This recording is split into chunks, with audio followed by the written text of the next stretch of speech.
my audience for the day. I apologize for not having a real audience, as I could not get anyone. I will be speaking about makeup today.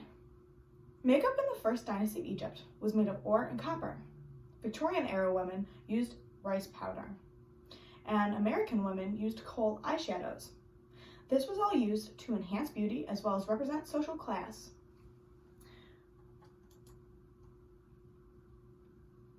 Apologize, there's a little bit of a lag. That should not be happening.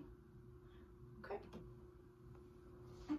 Starting with Egypt, we're going back to 4000 BC, where both men and women wore makeup. They didn't necessarily wear it to enhance their beauty, but it was a tribute to the gods. It was the first appearance of organized civilization, and they used perfumes as well as specific makeup looks to help not offend the gods and to keep diseases and illnesses away from their society. Their liner was used from lead salts that were mashed and mixed with animal fats or water to create a paste which made it easily applicable. Red ochre, which was also clay, was burned to create a deeper color. It was put on the lips and cheeks, and it really brought out the cheekbones.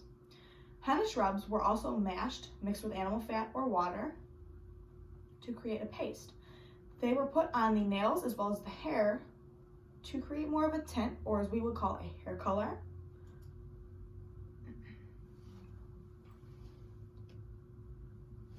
Excuse this, I apologize.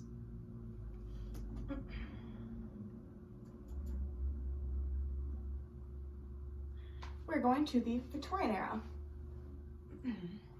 They had the never let yourself go mentality. They wanted effortless and natural beauty, but they didn't want to know who was wearing makeup. It was frowned upon to wear makeup. The middle class was probably the easiest to afford. They did not buy the best makeup, but lower class could not afford makeup at all. The higher class women could afford the most luxurious, natural, and best smelling makeups. This was very difficult because many people were deciphered as lesser if they didn't have makeup, and if they didn't have makeup that looked natural, you could tell what class they were. Blemishes were greatly looked down upon, and the Victorian era women worked very hard to create facial scrubs, as well as toners or rose waters, or waters that were diffused with oils or perhaps flowers, and that's extremely popular and prevalent today, as skincare is a huge part of people's daily routines. They wanted the dark hair, the rosy cheeks and lips, the pale face.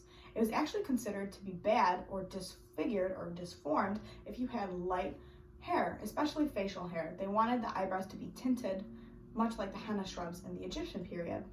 They used powder to basically level their faces out, which was lightly colored and scented cornstarch, which was pretty interesting because it did not look very natural, but to them it did.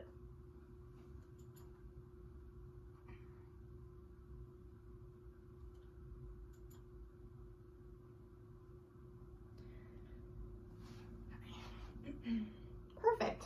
We're going to start with the Americas in the 1900s. They used kohl eyeshadows primarily for acting, and they liked to go to the reds, the red lipsticks, the red cheeks, sometimes even a little bit of eyeshadow, and it really made women look powerful. It was also worn with men, although wearing makeup was more of a declaration of one's true identity. It wasn't necessarily worn in the normal day-to-day life, although in 2020 it is extremely normalized, which is great.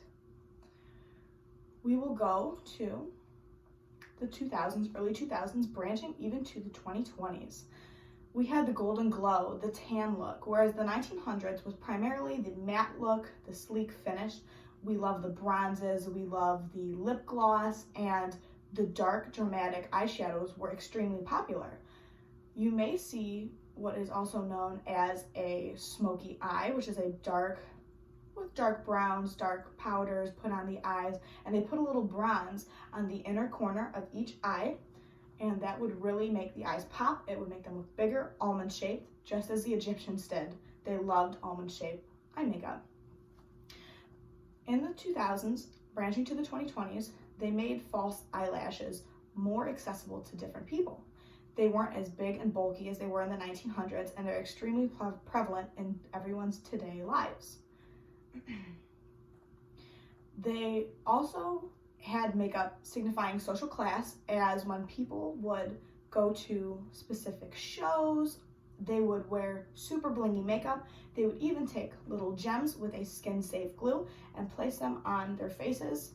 That was also prevalent in music videos. Some rappers specifically would have real diamonds placed on their dancers' faces, just to show that they had the money, they had the ability to do that, and they showed that they were at a higher class than others.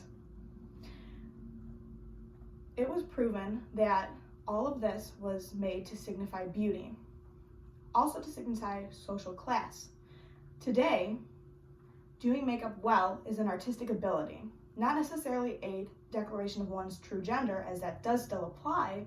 It is an extremely interesting way to make money. Social media, social influencers, popular influencers are good examples of how people can actually get paid to do the things that they love.